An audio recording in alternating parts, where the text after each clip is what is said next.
Hello my dear students, उम्मीद है आप लोग सभी अच्छे से होंगे। तो दोस्तों, आज मैं आप लोगों को धातु और धातु का जितने भी इंपॉर्टेंट क्वेश्चन है मैं पूरा कवर करने वाला हूं एनसीईआरटी के क्वेश्चन में। तो दोस्तों, मैं NCERT plus previous year question answer दो चीज़ों को लेकर मैं चलता हूं। मैं सबसे पहले प्रीवियस ईयर क्वेश्चन 2011 से लेकर के 2026 तक पूरा मैं जो है एनालिसिस करता हूँ। उसमें कौन सा क्वेश्चन कितने बार पूछा गया ये मैं नोट करता हूँ। तो इससे आपको बहुत फ़ायदा होने वाला है। जो क्वेश्चन काफ़ी ज़्यादा बार पूछा हुआ है वो आपके लिए ज़्यादा इंपॉर्टेंट है। तो सिंपल सी बात है, वैसे क्वेश्चन पर आपको ध्यान देना है ताकि बोर्ड एग्जाम में आप ज़्यादा अच्छा से अच्छा नंबर ला पाएँ दोस्तों। तो बिना टाइम वेस्ट के चलते हैं क्वेश्चन की तरफ दोस्तों। तो सबसे पहला क्वेश्चन है जो आपसे पूछा जा सकता है। 2021 के सेकंड शिफ्ट में ये क्वेश्चन पूछा है। लेटेस्ट हालांकि पूछा हुआ सवाल है। 2020 के बाद जो सवाल आ रहा है मतलब वो काफ़ी अच्छा क्वेश्चन है आपके लिए, क्योंकि लेटेस्ट में ये सवाल पूछा है। आपको पूछा जा सकता है कि भौतिक गुणधर्म के आधार पर धातु और धातु में अंतर लिखे। तो सिंपल याद रखना है कि भौतिक गुणधर्म के आधार पर धातु और धातु में जो अंतर होता है वो क्या होता है, धात्विक चमक। तो आपको मालूम है कि धातु में धात्विक चमक होती है और धातु में नहीं होती है। धात्वी जो है धातु आघात वर्धनीयता होता है, ठीक ना, यानी इसे पीट करके पतले पत्थर में बदला जा सकता है, जबकि वो धातु को ऐसा नहीं किया जा सकता है।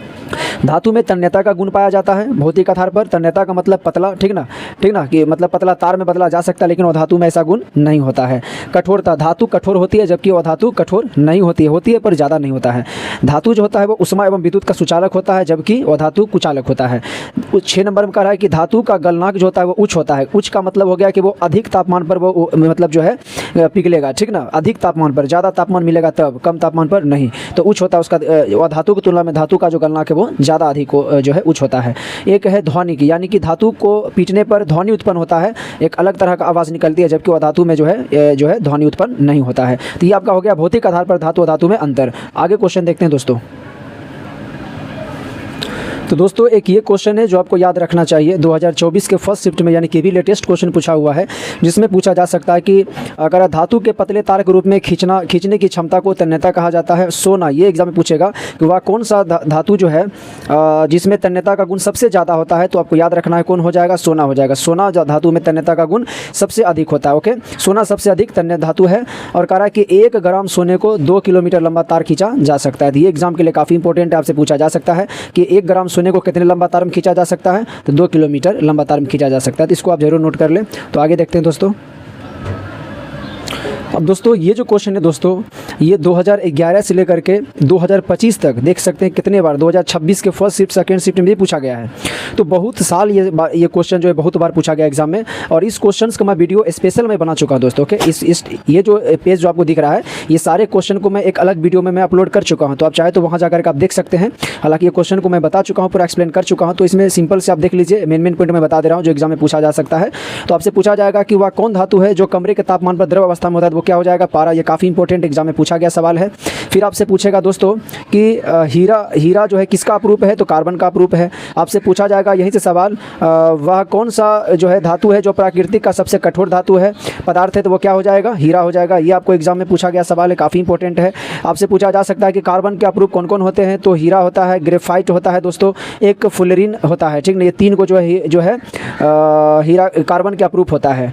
दूसरी बात है दोस्तों, यहाँ पर आपसे पूछा जा सकता है कि ग्रेफाइट के अंदर क्या गुण होता है, यानी कि ग्रेफाइट जो है ये अधातु होते हुए भी विद्युत का सुचालक होता है। ये आपके लिए काफ़ी इंपॉर्टेंट प्रश्न है दोस्तों, एग्जाम में पूछा जा सकता है। पूछेगा वह कौन धातु है, वह कौन अधातु है जो अधातु होते हुए विद्युत का सुचालक करता है। तो वो क्या हो जाएगा, ग्रेफाइट हो जाएगा। तो इस पर आप ध्यान दीजिएगा। अगला क्वेश्चन ये भी आपके लिए काफ़ी इंपॉर्टेंट है दोस्तों। आपसे पूछा जा सकता है कि वह कौन धातु है जो इतना मुलायम होता है कि उसे चाकू से भी काटा जा सकता है। तो ये हो जाएगा लिथियम, सोडियम, पोटेशियम। ये तीनों हो जाएगा दोस्तों, काफ़ी इंपॉर्टेंट है। यहाँ से क्वेश्चन सीधे एग्जाम में पूछा जाता है ऑब्जेक्टिव प्रश्न में। फिर आपसे पूछा जा सकता है कि वह कौन सा धातु है जिसे क्रोसिन तेल में डुबोकर रखा जाता है। तो वो भी ये तीनों ही होगा दोस्तों। ये भी एग्जाम के लिए काफ़ी इंपॉर्टेंट है। फिर आपसे एग्जाम में पूछा जा सकता है कि वह कौन धातु है जिसका जो है घनत्व या फिर गलनांक बहुत ही कम होता है। तो ये भी हो जाएगा लिथियम, सोडियम, पोटेशियम। ये तीनों का जो है घनत्व और गलनांक दोनों क्या होता है, काफ़ी कम होता है, ठीक ना, काफ़ी कम होता है। ये भी आपके लिए काफ़ी इंपॉर्टेंट क्वेश्चन है एग्जाम के उद्देश्य से, इसको भी जरूर आप याद करें। एक ये क्वेश्चन, तो दोस्तों ये भी क्वेश्चन आपसे पूछा जा सकता है, ठीक ना, कि वह जो है अगर आपसे धातु पूछेगा वह कौन धातु है जो कमरे के तापमान पर द्रव अवस्था में होता है, तो वो हो जाएगा पारा। लेकिन यदि पूछेगा कि वह कौन अधातु है जो कमरे के तापमान पर द्रव अवस्था में होता है, तब क्या हो जाएगा, ये हो जाएगा ये ब्रोमीन। ओके, क्या हो जाएगा, ब्रोमीन हो जाएगा। तो दोनों क्वेश्चन को याद रखें, काफ़ी इंपॉर्टेंट है। तो हम आगे बढ़ते हैं। हालांकि इसका स्पेशल मैं वीडियो बना चुका हूँ, ये पेज काफ़ी इंपॉर्टेंट है आपके एग्जाम के उद्देश्य से। ये जो है पॉइंट जो है यहाँ काफ़ी इंपॉर्टेंट है, आप देख सकते हैं। आपसे पूछा जा सकता है कि ऐसे धातु का उदाहरण दीजिए जो कमरे के ताप पर द्रव होता है। तो वो क्या हो जाएगा, पारा, जिसका क्या है Hg। और धातु पूछेगा तो ब्रोमीन। और फिर आपसे पूछा जा सकता है कि ऊष्मा की सबसे अच्छी चालक कौन होती है, तो वो क्या हो जाएगा, चांदी। अगर 2 ऑप्शन पूछे तो चांदी के बाद क्या होगा, तांबा, लेकिन केवल सबसे अधिक पूछे तब क्या हो जाएगा, चांदी हो जाएगा। चाकू से आसानी से काटा जा सकता है, तो लिथियम, सोडियम, पोटेशियम तीनों को आसानी से काटा जा सकता है, ठीक ना। इसीलिए इसको क्या किया जाता है, ये जो है ना, ये तीनों धातु जो है काफ़ी अधिक क्रियाशील होता है, यानी कि ये जो है वायु या नमी के साथ तेजी से अभिक्रिया करता है, ठीक ना, और आग पकड़ लेता है। इसलिए इस तीनों धातु को किस में रखा जाता है, क्रोसिन तेल में डुबो कर रखा जाता है। तो ये कारण भी आपसे पूछा जा सकता है कि क्या रीजन है कि इसको क्रोसिन तेल में डुबो कर रखा जाता है, तो कारण क्या हो जाएगा, क्योंकि ये जो है नमी के साथ या वायु के साथ अभिक्रिया कर लेता है और इसमें आग पकड़ लेती है। ऊष्मा की कुचालक होती है, तो ऊष्मा का कुचालक शीशा हो जाएगा, एक पारा हो जाएगा। ये दोनों जो है ऊष्मा का कुचालक होता है। दोस्तों पारा के अंदर एक विशेष गुण होता है कि पारा जो है ये एक जो है धातु है, ये सही बात है, लेकिन यहाँ पर एक बात याद रखना है कि ऊष्मा का कुचालक होता है पारा, लेकिन विद्युत का सुचालक होता है। तो ये एग्जाम आपसे पूछा जा सकता है कि वह कौन धातु है जो ऊष्मा का कुचालक होता है लेकिन विद्युत का सुचालक होता है, तो वो क्या हो जाएगा, पारा हो जाएगा। तो इसको आप जरूर याद रखिए। तो देखते हैं अगले क्वेश्चन क्या है। ये क्वेश्चन आप जरूर याद रखिए दोस्तों, कोई भी धातु हो अगर वो ऑक्सीजन के साथ अभिक्रिया करता है तो वह धातु अपना क्या करेगा, ऑक्साइड बनाएगा। अब धातु की जगह एल्युमिनियम भी हो सकता है, आयरन भी हो सकता है, मैग्नीशियम भी हो सकता है, कोई भी धातु हो सकता है। तो कोई भी धातु यदि ऑक्सीजन के साथ अभिक्रिया करता है दोस्तों तो क्या बनाएगा, अपना ऑक्साइड बनाएगा। तो यही एग्जाम में पूछा हुआ सवाल है कि लोहा जब ऑक्सीजन से अभिक्रिया करता है तो क्या बनाता है, तो आयरन का ऑक्साइड बनाता है, Fe2O3 का निर्माण करता है। ओके, जब लाल तप्त लोहे, यहाँ पर एक घुमा के सवाल पूछा है कि जब लाल तप्त लोहा यानी कि जब लोहा गर्म होता है, लोहे पर जल वाष्प यानी कि पानी को डाला जाता है तो वो क्या होगा, प्रवाहित किया जाता है, तो क्या करता है वो, यहाँ भी आपका क्या होगा कि आयरन ऑक्साइड का ही निर्माण करेगा, क्योंकि लोहा जो है वो हीट हो या ठंडा हो, अगर वो ऑक्सीजन के साथ अभिक्रिया करता है तो वो क्या करेगा, आयरन का ऑक्साइड बनाएगा, लोहे का अपना ऑक्साइड बनेगा। जैसे कॉपर है, ऑक्सीजन के साथ अभिक्रिया किया, क्या बनाया, कॉपर ऑक्साइड का निर्माण किया। एल्युमिनियम है, ऑक्सीजन के साथ अभिक्रिया किया तो एल्युमिनियम का अपना ऑक्साइड बनाया। तो इसी प्रकार ये यहाँ पर होता है। एक क्वेश्चन ये भी इंपॉर्टेंट क्वेश्चन है, एग्जाम में 2022 के सेकंड शिफ्ट में पूछा हुआ सवाल है कि उभयधर्मी ऑक्साइड क्या है। ये भी काफ़ी अच्छा सवाल है दोस्तों। तो यहाँ पर सिंपल कहा जा रहा है कि धातु का जो ऑक्साइड होता है ना, वो उसकी प्रकृति कैसा होता है, क्षारीय प्रकृति होता है। ये भी एग्जाम में पूछा जाता है कि जितने भी धातु है, जैसे कि धातु एल्युमिनियम हो गया, अब ये धातु है और इसका जो ऑक्साइड बनेगा तो इसका प्रकृति कैसा हो जाएगा, ये क्षारीय प्रकृति का हो जाएगा, वो क्षार हो जाएगा, ठीक ना। उसी प्रकार का रहा है क्या कि जब कोई अधातु होता है ना, धातु का ऑक्साइड जो होता है वो क्षारीय प्रकृति का होता है, लेकिन अधातु का जो ऑक्साइड होता है वो अम्लीय प्रकृति का होता है। इसको आप याद रखें दोस्तों। तो यही दोनों गुण यदि कोई ऐसा तत्व हो जो मतलब जो है, जो उसका ऑक्साइड हो वो अम्लीय प्रकृति का भी हो और क्षारीय प्रकृति का भी हो, यानी कि दोनों लक्षण अगर उसके अंदर पाया जाता हो उसके ऑक्साइड में, तो वैसा ऑक्साइड को क्या कहा जाता है, उभयधर्मी ऑक्साइड, ठीक ना। यानी ऐसे धातु ऑक्साइड जो अम्ल तथा क्षार दोनों से अभिक्रिया करके लवण तथा जल प्रदान करते हैं तो उसे क्या कहा जाता है, उभयधर्मी ऑक्साइड कहा जाता है। यानी कि उस धातु के अंदर जो है अम्लीय का भी गुण हो और क्षारीय का भी गुण हो। सीधे कहा है कि ऐसे धातु ऑक्साइड, यानी कि जो धातु का जो ऑक्साइड बनता है वो ऐसा ऑक्साइड होना चाहिए जो अम्ल के साथ भी अभिक्रिया कर सके और क्षार के साथ भी अभिक्रिया कर सके, दोनों के साथ अभिक्रिया करने पर वो सेम चीज़ का निर्माण करे और लवण और जल का ही निर्माण करे, ठीक ना। तो ऐसे जो है धातु के ऑक्साइड को क्या कहा जाता है, उभयधर्मी ऑक्साइड कहा जाता है। काफ़ी अच्छा सवाल है, एग्जाम में पूछा हुआ सवाल है 2022 में, इसको भी आप जरूर देख ले दोस्तों। तो आगे क्वेश्चन देखते हैं दोस्तों। एक ये क्वेश्चन देख ले जो एग्जाम में पूछा हुआ सवाल है, इसमें हम लिखना भूल गए लेकिन ये सवाल पूछा हुआ है, एनोडीकरण क्या है। तो सिंपल याद रखें, एल्युमिनियम पर मोटी ऑक्साइड की परत बनने की प्रक्रिया को क्या कहा जाता है, एनोडीकरण कहा जाता है। एक एनोड होता है, एक कैथोड होता है। तो वही करा कि जब एल्युमिनियम जो होता है, एल्युमिनियम पर मोटी ऑक्साइड यानी कि जब जो है एल्युमिनियम पर मोटी ऑक्साइड की परत बनती है तो उस बनने की प्रक्रिया को क्या कहा जाता है, एनोडीकरण कहा जाता है। तो इसको आप जरूर याद रखिए। अच्छा ये क्वेश्चन जो है पूछा गया एग्जाम में, तो इसको जरूर आप याद कर लें दोस्तों। एक ये क्वेश्चन है जो काफ़ी बढ़िया क्वेश्चन है, जो 2013 में पूछा हुआ सवाल है और ये 2025 के सेकेंड शिफ्ट में पूछा हुआ सवाल है। तो लेटेस्ट भी ये भी सवाल पूछा गया है दोस्तों, आगे भी आपसे पूछा जा सकता है। एक्वारेजिया क्या है, तो आपको याद रखना है, एक्वारेजिया जो होता है ना, एक ऐसा यौगिक होता है जिसमें दो चीज़ों का मिश्रण होता है, एक हाइड्रोक्लोरिक अम्ल होता है और एक नाइट्रिक अम्ल होता है। ये दो चीज़ों का मिश्रण होता है जिसका अनुपात क्या होता है, 3:1, यानी कि हाइड्रोक्लोरिक अम्ल का 3 भाग और नाइट्रिक अम्ल का 1 भाग इसमें मिला होता है और दोनों मिल करके जो है एक मिश्रण तैयार करता है। और ये एक ऐसा मिश्रण होता है जिसके अंदर लोहे को गला देने की शक्ति होती है, ठीक ना। ये क्या होता है, लोहे को गला देने की शक्ति होती है, जबकि दोनों में से किसी अम्ल में अकेले या क्षमता नहीं होता है। तो दोनों में से अकेला अगर कोई हो, जैसे हाइड्रोक्लोरिक अम्ल हो या नाइट्रिक अम्ल हो, तो उसके अंदर ये क्षमता नहीं होता है कि वह सोने को गला दे, क्योंकि उसके साथ अभिक्रिया नहीं कर पाएगा। लेकिन एक्वारेजिया जो कहा जा रहा है वो किसको कहा जा रहा है, जिसमें हाइड्रोक्लोरिक अम्ल और नाइट्रिक अम्ल दोनों 3:1 के अनुपात में रहे, तो उसको क्या कहा जाएगा, एक्वारेजिया। तो सबसे इंपॉर्टेंट क्या है, 3:1। आपसे पूछेगा एक्वारेजिया में जो है हाइड्रोक्लोरिक अम्ल और नाइट्रिक अम्ल कितने अनुपात में होता है, 3:1 में होता है। ये आप जरूर याद रखिए, काफ़ी इंपॉर्टेंट सवाल है। तो आगे देखते हैं क्वेश्चन दोस्तों ये जो सक्रियता श्रेणी जो आपको देखने को मिल रहा है ये काफ़ी वीवीआई सवाल है दोस्तों। यहाँ से इतना ज़्यादा क्वेश्चन पूछा जाता है कि आप सोच भी नहीं सकते हैं। यानी कि सक्रियता श्रेणी में जो तत्व जो है, जो उच्च सबसे अधिक सक्रियता वाले तत्व जो है और कौन तत्व सबसे कम सक्रियताशील वाले हैं, इसको आपको याद रखना काफ़ी इंपॉर्टेंट है। आप देख सकते हैं 2017 में, 2020 में, 2022 में, 2023 में, 2026 में, यानी कि काफ़ी क्वेश्चन यहाँ से पूछा गया है, ठीक ना। तो आपसे क्या पूछेगा कि सबसे अधिक सक्रियता श्रेणी में सबसे अधिक जो है अभिक्रियाशील तत्व कौन है? पोटेशियम है, जिसका परमाणु संख्या 19 होता है। दूसरा नंबर पर कौन है? तो सोडियम है। तीसरा में कैल्शियम है। तो ये सारे को आप याद कर ले। इसको याद करने से आपको फ़ायदा क्या मालूम है?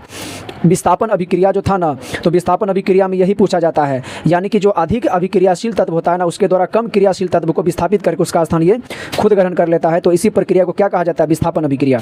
तो यहाँ पर आपको याद रखना है कि सक्रियता श्रेणी में जो होता है, जो अधिक अभिक्रियाशील जो तत्व होता है उसको ऊपर रखा जाता है और कम क्रियाशील तत्व को नीचे रखा जाता है। तो आपसे पूछा जा सकता है कि सबसे अधिक क्रियाशील तत्व कौन है? पोटेशियम। सबसे कम कौन है? तो गोल्ड है, सोना है, ठीक ना। तो इस प्रकार आप बिल्कुल ईजी तरीके से इसको आप बना सकते हो। तो सवाल ऐसे ही आपसे पूछा जाएगा। या फिर ये कहा जा सकता है कि 3-4 को आपको जो है ये दे देगा सक्रियता श्रेणी वाले तत्व। आपसे पूछेगा कि निम्नलिखित में कौन सही तरीके से बढ़ते क्रम में है या घटते क्रम में है। तो आप तभी कर पाओगे जब आपको मालूम रहेगा कि 1 नंबर में कौन है, उससे कम क्रियाशील तत्व कौन है, उससे कम क्रियाशील तत्व कौन है। तो ऐसे आपको सीरीज आपको याद करना पड़ेगा। सबसे अधिक पोटेशियम, उससे कम सोडियम, उससे कम कैल्शियम, उससे कम मैग्नीशियम, उससे कम एल्युमिनियम, उससे कम जिंक, उससे कम आयरन। तो ऐसे आपको सीरियल वाइज आपको ये याद रखना पड़ेगा, तब इसका फायदा उठा सकते हो। तो यहाँ से क्वेश्चन आपके एग्जाम में जरूर पूछा जाता है। तो देखते हैं अगला इंपॉर्टेंट क्वेश्चन कौन सा है।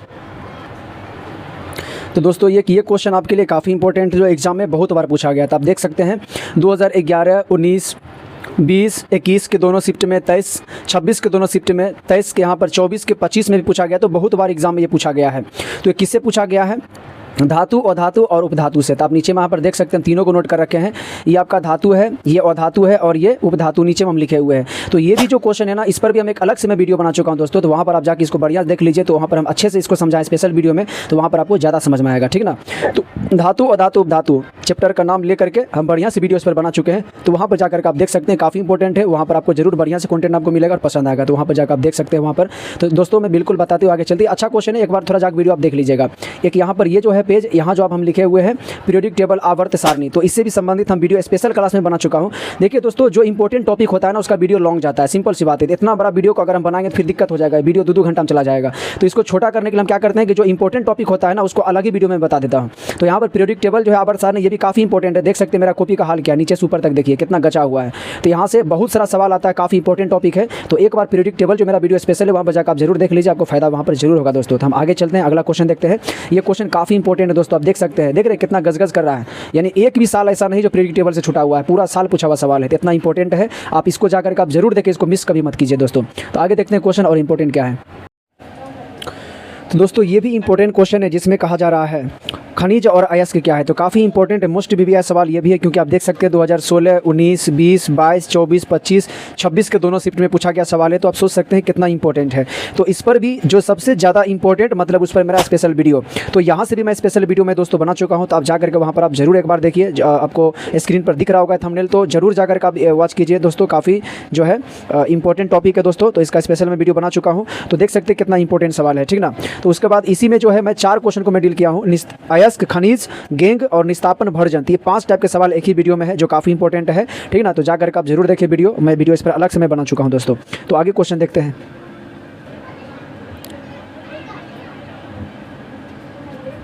तो दोस्तों एक ये क्वेश्चन है जो काफ़ी इंपॉर्टेंट है, जिसमें आपसे पूछा जाएगा धातु कर्म क्या है या फिर अयस्क का सांद्रण क्या है, उस विधि को सही से समझाए, वर्णन करें। ये केस सवाल काफ़ी इंपॉर्टेंट है, जो एग्जाम में बहुत बार पूछा गया। 2011, 15, 16, 19 के फर्स्ट, 24 के फर्स्ट में पूछा गया है। तो काफ़ी इंपॉर्टेंट सवाल ये भी है। आपसे जब पूछेगा धातु कर्म क्या है, तो यही है। आपसे यदि पूछेगा किसी जो है अयस्क से धातु का सांद्रण कैसे किया जाता है, विधि का वर्णन करें, तो भी यही आपको एग्जाम्पल देना है। तो सिंपल दोस्तों यहाँ पर देखना है कि यहाँ पर क्या है। तो यहाँ पर देख सकते हैं कि जब कोई धातु के अयस्क से सांद्रण किया जाता है ना, तो वो 3 प्रकार से किया जाता है। एक होता है उच्च अभिक्रियाशील धातु, जो आपको पहले बता चुका हूँ, जिसमें आपको दिखाए थे सक्रियशील जो है तत्व जो था, उसमें अधिक क्रियाशील वाले तत्व को ऊपर रखा गया था और निम्न क्रियाशील वाले तत्व को नीचे रखा गया था और बीच वाले बीच में था। तो यहाँ पर potassium, sodium, calcium, magnesium, aluminium, ये सभी क्या है, अधिक अभिक्रियाशील तत्व है। तो इसको जो है निष्कर्षण यानी सांद्रण जो होता है, धातु को अलग करने का विधि अलग होता है। लेकिन यहाँ पर दोस्तों क्या है, जो बीच वाला होता है, जैसे जिंक हो गया, आयरन हो गया, पीवी हो गया, लेड, ठीक ना, जिसको हम लोग सीसा कहते हैं। तो ये 3 तत्व जो है, इसको जो है मध्य अभिक्रियाशील धातु कहा जाता है। तो इसको सांद्रण करने का विधि ये प्रोसेस है। और ये आपका एक हो गया दोस्तों यहाँ पर कॉपर हो गया, Hg पारा हो गया, ठीक ना, Ag जो है चांदी हो गया, Au सोना हो गया। तो ये जो हो गया कम अभिक्रियाशील तत्व है, जो किसी भी रासायनिक अभिक्रिया में तेजी से अभिक्रिया नहीं करती है, काफ़ी धीमी करता है, नहीं के बराबर। तो ये हो गया निम्न अभिक्रियाशील तत्व, तो इसका संधारण करने का विधि अलग है, ठीक ना। तो यहाँ पर जो है, तो इसमें आपको लिखना क्या है, आपको ऐसे लिखना है कि उच्च अभिक्रियाशील जो धातु होता है उसका सांद्रण का विधि क्या है कि सबसे पहले उसको क्या किया जाता है, विद्युत अपघटन किया जाता है। और विद्युत अपघटन कराने के दौरान जो है वो शुद्ध धातु प्राप्त हो जाता है, यानी कि शुद्ध जो धातु होता है उसको प्राप्त करना काफ़ी आसान होता है, अयस्क से निकालना आसान होता है। क्या हो रहा है, विद्युत अपघटन कराया जा रहा है और शुद्ध धातु को प्राप्त कर लिया जा रहा है। लेकिन दोस्तों वहीं पर जब मध्य अभिक्रियाशील धातु जो होता है तो उसको जो है शुद्धिकरण करने के लिए पहले सबसे पहले फिन प्लवन विधि का इस्तेमाल किया जाता है। झाग में उसको करके उसको फिन उत्प्लवन विधि में किया जाता है, ताकि कचरा जो होगा वो उससे अलग हो जाएगा, ठीक ना, और शुद्ध यहाँ अलग हो जाएगा। उसके बाद जो है इसको दो प्रोसेस से गुजरा जा सकता है, एक कार्बोनेट अयस्क जिसको हम लोग निस्तापन विधि कहते हैं, और एक सल्फाइड अयस्क विधि जिसको हम भर्जन कहते हैं। यानी कि सल्फाइड अयस्क विधि में क्या होता है कि ऑक्सीजन की उपस्थिति में जब उच्च तापमान पर गर्म किया जाता है तो जो धातु का अयस्क होता है ना वो किस में बदल जाता है, धातु अयस्क में बदल जाता है, सॉरी, जो अयस्क होता है वो किसमें, धातु के अयस्क में बदल जाता है, ठीक है ना। और वही कार्बोनेट अयस्क में क्या होता है कि अयस्क को जो है ऑक्सीजन की अनुपस्थिति में जब गर्म किया जाता है, ठीक है ना, तब जाकर के जो धातु का ऑक्साइड बनता है, तो इसको कहा जाता है निस्तापन विधि। और ऑक्सीजन की उपस्थिति में जब गर्म करके धातु का ऑक्साइड प्राप्त किया जाता है उसको क्या कहा जाता है, भर्जन विधि। तो इस पर मैं वीडियो अलग से मैं बना चुका हूँ। तो यहाँ पर क्या है कि मध्य अभिक्रियाशील धातु जो होता है उसको निष्कर्षण का तरीका क्या है कि पहले फेन प्लवन विधि का इस्तेमाल करेंगे, फिर निस्तापन या भर्जन विधि का इस्तेमाल करेंगे। आपको ये प्रोसेस भी बता देना है कि भर्जन विधि में हम जो है सल्फाइड अयस्क में जब जिस धातु का जो है अयस्क से धातु प्राप्त करना होता है उसमें सल्फाइड को डाला जाता है, सल्फाइड अयस्क को। और उसके बाद जो है इसको ऑक्सीजन की उपस्थिति में जब गर्म किया जाता है तब धातु का ऑक्साइड प्राप्त होता है, जिसको भर्जन विधि कहते हैं। एक हो गया निस्तापन विधि, या तो इसके द्वारा भी आप प्राप्त कर सकते हैं। जब धातु ऑक्साइड में बदल जाती है तो धातु में जो है क्या किया जाता है, अपचयन कराया जाता है। अपचयन का मतलब क्या होता है, अपकरण, यानी धातु का अपकरण कराया जाता है। अपकरण के दौरान क्या होता है, उस धातु ऑक्सीजन का निष्कासन होता है, ऑक्सीजन को बाहर निकाला जाता है, यानी उससे हटाया जाता है। और जैसे ही हटेगा क्या होगा, आपका धातु प्राप्त हो जाएगा, जो शुद्ध धातु आपका होगा। तो ये आपका एक ये तरीका हो गया। और ये जो है जो निम्न अभिक्रियाशील तत्व है, जैसे सोना हो गया, चांदी हो गया, पारा हो गया या कॉपर हो गया, ये सबको जो प्राप्त करने का जो तरीका है तो वो क्या है कि उसको सल्फाइड अयस्क, यानी कि सल्फाइड अयस्क का मतलब भर्जन विधि, यानी कि भर्जन विधि से हम प्राप्त करते हैं। अब भर्जन विधि में क्या होता है दोस्तों, वही सिंपल, ऑक्सीजन की उपस्थिति में जब उच्च तापमान पर गर्म किया जाता है तो वह जो है धातु के ऑक्साइड में बदल जाता है और धातु के ऑक्साइड से हम धातु प्राप्त कर लेते हैं। तो ये हो गया आपका भर्जन विधि। तो ये आपका हो गया धातु का निष्कर्षण। धातु का निष्कर्षण तीन तरीके से किया जा सकता है। एक हो गया विद्युत अपघटन विधि, एक हो गया सल्फाइड अयस्क विधि जिसको हम लोग भर्जन कहते हैं, एक हो गया कार्बोनेट अयस्क विधि जिसको हम लोग निस्तापन विधि कहते हैं। तो ये तीन तरीके से धातु का निष्कर्षण किया जा सकता है। तो काफ़ी इंपॉर्टेंट है, इसको आप जो है जरूर याद कर ले दोस्तों। एक ये काफ़ी इंपॉर्टेंट है दोस्तों, इसको आप जरूर देख लें।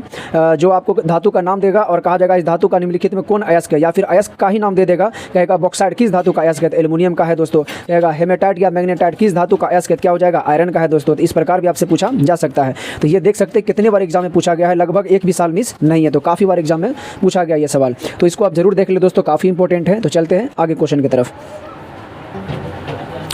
एक ये क्वेश्चन है जो आपको 2024 के फर्स्ट शिफ्ट में पूछा हुआ सवाल है। तो लेटेस्ट ये भी सवाल पूछा गया, इंपॉर्टेंट है दोस्तों।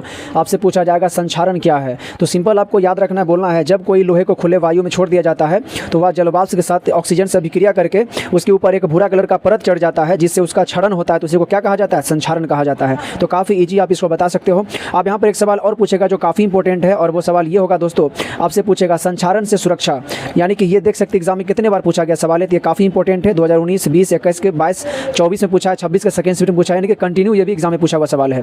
तो आपसे पूछेगा संक्षारण से सुरक्षा, यानी कि संक्षारण से बचाव के लिए हम लोग क्या क्या कर सकते हैं। तो देखते हैं, ये काफ़ी इंपॉर्टेंट सवाल है दोस्तों। तो यहाँ पर हम लोग देखते हैं संक्षारण से बचाव के लिए हम क्या क्या कर सकते हैं। तो कहा जा रहा है कि पेंट करके संक्षारण से बचाने के लिए हम क्या करते हैं, पेंट करते हैं, ठीक ना, तेल लगा करके, यानी उस पर तेल अगर चढ़ा देते हैं तो भी संक्षारण से बचता है, ठीक ना, या फिर ग्रीस लगा करके हम लोग संक्षारण से बचा सकते हैं। या एक और होता है यशद लेपन जिसको कहा जा रहा है, जिसमें यशद लेपन में क्या होता है कि लोहे की वस्तुओं पर जो है जस्ते की परत चढ़ाया जाता है, और इसी को क्या कहा जाता है, गैल्वेनाइजेशन या गैल्वेनीकरण भी कहा जाता है, ठीक ना। लोहे पर जिंक का लेपन चढ़ाना क्या कहलाता है, गैल्वेनीकरण, ठीक ना, या गैल्वेनाइजेशन। ये काफ़ी इंपॉर्टेंट सवाल है, एग्जाम में बहुत बार पूछा हुआ सवाल है। तो याद रखना है, क्या याद रखना है कि संक्षारण से सुरक्षा के लिए पेंट करके, तेल लगा करके, ग्रीस लगा करके, और एक हो जाएगा गैल्वेनाइजेशन करके, यानी कि लोहे के ऊपर जिंक का परत चढ़ा करके। तो ये इंपॉर्टेंट क्वेश्चन है, बहुत बड़े एग्जाम में पूछा गया, तो इस पर आप जरूर ध्यान दें दोस्तों। तो चलते हैं अगला क्वेश्चन की तरफ। एक ये क्वेश्चन को दोस्तों याद रखें, ऑब्जेक्टिव प्रश्न के लिए काफ़ी बढ़िया क्वेश्चन है। आपसे पूछा जा सकता है कि शुद्ध लोहा कैसा होता है। तो शुद्ध लोहा जो होता है ना वो अत्यंत नर्म होता है, ठीक ना। शुद्ध लोहा अत्यंत नर्म होता है। अब इसको कठोर बनाया जाता है तो कहा जा रहा है कठोर बनाने के लिए इसमें कार्बन की मात्रा को बढ़ाया जाता है। यानी यदि जिस लोहा में कार्बन की मात्रा जितना ज़्यादा बढ़ाया जाता है वो बस उतना ही ज़्यादा लोहा मजबूत होता है, वो कठोर होता है। तो इसको आप जरूर देख ले, काफ़ी इंपॉर्टेंट है दोस्तों, ठीक ना। तो आगे आप देख सकते हैं यहाँ पर ये जो क्वेश्चन है कितने बार एग्जाम में पूछा हुआ सवाल है। अब ये देख सकते हैं 2015, 2016, 2021 के फर्स्ट में, 23 के सेकेंड में, 25 के फर्स्ट में, तो काफ़ी बार एग्जाम में पूछा गया सवाल है। तो यहाँ से इसको आप ये बॉक्स वाले को आप जरूर कवर कर ले, देख ले, काफ़ी इंपॉर्टेंट क्वेश्चन है। शुद्ध सोने को 24 कैरेट कहते हैं। आपसे पूछा जाएगा एग्जाम में शुद्ध सोने को कितने कैरेट कहा जाता है, 24 कैरेट। या काफ़ी नर्म होता है। तो शुद्ध सोना जो होता है वो काफ़ी कैसा होता है, काफ़ी नर्म होता है, जिससे आभूषण बनाया नहीं जा सकता। तो आपसे पूछा जा सकता है कि शुद्ध सोने का जो 24 कैरेट का जो सोना होता है उससे आभूषण क्यों नहीं बनाया जा सकता है। तो आपको बोलना है क्योंकि वह इतना नर्म होता है कि उससे आभूषण बनाया नहीं जा सकता, काफ़ी नर्म होता है। अब इसे ठोस बनाने के लिए क्या क्या मिलाया जाता है, ये एग्जाम में पूछेगा, काफ़ी इंपॉर्टेंट सवाल है। इसे शुद्ध सोना को ठोस करने के लिए उसमें क्या क्या मिलाया जाता है। तो वो चांदी होता है, एक तांबा होता है, ठीक ना, दो चीज़ मिलाया जाता है। इसको आप जरूर याद रखिए, काफ़ी इंपॉर्टेंट है। अब यहाँ से पूछेगा भारत में अधिकांश आभूषण बनाने के लिए 22 कैरेट सोने का उपयोग किया जाता है। कितने कैरेट का रहता है, 22 कैरेट। और ये क्या होता है, अशुद्ध होता है सोना, ये शुद्ध नहीं होता है, ठीक ना। 22 भाग शुद्ध सोने में 2 भाग तांबा या चांदी मिलाया जाता है। यानी कि 24 कैरेट सोना में 22 भाग होता है सोना का और 2 भाग जो होता है वो क्या होता है, तांबा या फिर चांदी होता है। तो ये एग्जाम में पूछेगा, अच्छा क्वेश्चन है, आप इसको जरूर देख ले। सोने की शुद्धता की जांच के लिए कैरेट होता है, एक हॉलमार्क होता है, 2 चीज़ों से मापा जाता है। एक ये क्वेश्चन है जो काफ़ी इंपॉर्टेंट है दोस्तों, मिश्र धातु वाला, ये काफ़ी इंपॉर्टेंट है। VVI ले लीजिए, 2017, 20, 21 के दोनों शिफ्ट में, 23 में पूछा गया, 25 में, 26 के दोनों शिफ्ट में, काफ़ी मोस्ट VVI क्वेश्चन है दोस्तों। इसको जरूर आप नोट कर ले। मिश्र धातु आपसे पूछा जा सकता है, क्या पूछा जाएगा कि तांबा एवं जस्ते यानी कि कॉपर और जिंक किसका मिश्र धातु, इसके मिलने से जो है कौन सा मिश्र धातु बनता है। तो क्या बनता है, पीतल, ठीक ना। तांबा और जिंक मिल करके कौन सा मिश्र धातु बनता है, तो पीतल बनता है। एक पूछेगा ताम्र एवं टीन यानी कि तांबा और टीन SN दोनों के मिलने से कौन सा मिश्र धातु बनता है, तो कांसा, ठीक ना, जिसको इंग्लिश में ब्रॉन्ज भी कहा जाता है, ठीक ना, कांसा, याद रखिए, ठीक ना, जिसको इंग्लिश में ब्रॉन्ज कहा जाता है। आगे पूछेगा सीसा एवं टीन यानी कि PB और SN, सीसा और टीन मिल करके कौन सा मिश्र धातु बनाता है, सोल्डर, ठीक ना, जो शीशे हम सोल्डिंग करते हैं, ठीक ना। आगे करा कि जिसका गलनांक बहुत ही कम होता है, ठीक ना। तो एक और हम एक्स्ट्रा लिख दिया जो काफ़ी इंपॉर्टेंट, ये भी एग्जाम में पूछा जाता है कि स्टील किसका मिश्र धातु है, तो लोहा और कार्बन, लोहा कार्बन मिल करके स्टील होता है, ठीक ना। और आपको पूछेगा स्टेनलेस स्टील किसका होता है, तो लोहा, क्रोमियम, निकेल और कार्बन, इसमें 4 चीज़ होता है, लोहा होता है, क्रोमियम होता है, निकेल होता है और कार्बन होता है। ये 4 चीज़ मिल करके क्या बनाता है, स्टेनलेस स्टील बनाता है। तो काफ़ी इंपॉर्टेंट क्वेश्चन है दोस्तों, इसको आप जरूर नोट करें, VVI क्वेश्चन है। एक लास्ट में ये पॉइंट आप जरूर देख ले दोस्तों, ये जो स्तंभ लौ जो है ये कहाँ पर है, दिल्ली में है। ये एग्जाम में पूछा जा सकता है, काफ़ी बढ़िया है। ये लगभग 16 वर्ष पुराना स्तंभ लौ है, ये कुतुब मीनार के सामने ये पड़ता है। ओके, तो इसको भी आप याद रखिए, एग्जाम में हो सकता है पूछ दे कि लौ स्तंभ जो है वो किसके सामने है। यहाँ पे देखिए, यह स्तंभ कुतुब मीनार के निकट स्थित है। यह लौ स्तंभ 8 मीटर ऊंचा है, इसकी ऊंचाई आपसे पूछा जा सकता है। इसका वजन आपसे पूछा जा सकता है 6 टन, केजी में पूछे तो 6000 केजी। तो काफ़ी इंपॉर्टेंट है, आप इस पर जरूर दोस्तों ध्यान दें। ओके, तो दोस्तों धातु और अधातु चैप्टर से संबंधित जितने इंपॉर्टेंट क्वेश्चन था वो हमने सब बता दिया। और यहाँ पर जो भी क्वेश्चन को हमने नहीं बताया था, जो मैंने कह दिया था कि मैं इस पर वीडियो बना चुका हूं, तो दोस्तों आप बुरा मत माने, वहां पर जाकर के आप देख ले। इसलिए मैं बता रहा हूं क्योंकि वीडियो बहुत ज़्यादा बड़ा हो जाता है, क्योंकि जो इंपॉर्टेंट टॉपिक होता है उस पर हमको ज़्यादा अच्छे से बताना पड़ता है, उस पर डिस्कस करना पड़ता है। तो उसके लिए मैं स्पेशल अलग से मैं वीडियो बना देता हूं। इसलिए वो वीडियो जाकर आप जरूर देख ले वहाँ पर, और जितने इंपॉर्टेंट फैक्ट है उससे जितने भी सवाल बनना उसको जरूर नोट कर ले।